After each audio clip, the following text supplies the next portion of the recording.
सत्संग जी बड़े प्रेम से कहना धन निरंकार जी।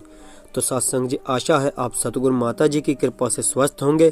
तो सत्संग जी दास आज आपको एक कहानी सुनाएगा जिसका शीर्षक है मेहनत की कमाई।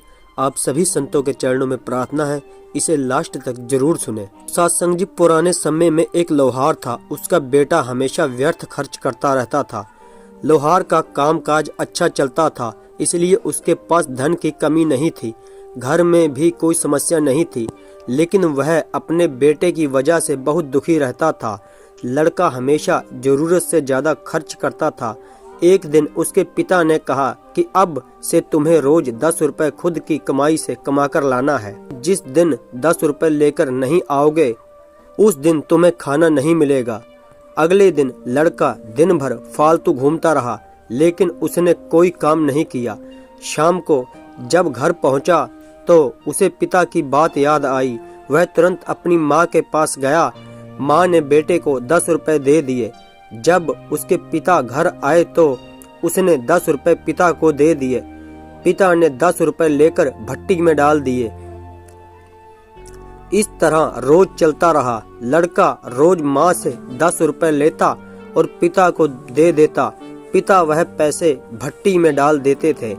एक दिन उसकी माँ ने पैसे देने से मना कर दिया। अब लड़के को समझ नहीं आ रहा था कि पिता को 10 रुपए कैसे दे। वह बाजार में काम खोजने के लिए निकल गया। बाजार में उसे एक वृद्ध दिखाई दिया जो बोझ उठाकर ले जा रहा था। लड़का उस वृद्ध के पास गया और बोला कि मैं आपका सामान आपके घर पहुंचा देता हूं, बदले में आप मुझे 10 रुपए दे देना। वृद्ध इस बात के लिए मान गया। लड़के ने सामान उठाया तो वह बहुत भारी था। किसी तरह उसने सारा सामान वृद्ध के घर पहुंचा दिया और 10 रुपए लेकर घर लौट आया। उसके पिता आए तो लड़के ने खुशी खुशी वह 10 रुपए पिता के हाथ में रख दिए। रोज की तरह पिता वह पैसे भट्टी में डालने ही वाले थे, तभी लड़के ने उनका हाथ पकड़ लिया। लड़के ने पिता से कहा कि ये पैसा मेरी कड़ी मेहनत की कमाई का है, इन्हें इस तरह भट्टी में मत फेंकिए।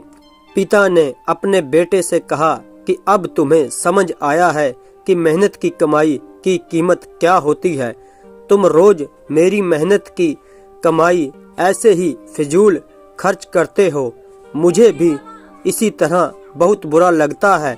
अगर हम पैसे सोच समझकर खर्च करेंगे तो कोई परेशानी भी नहीं आएगी और हम बच भी जाएंगे।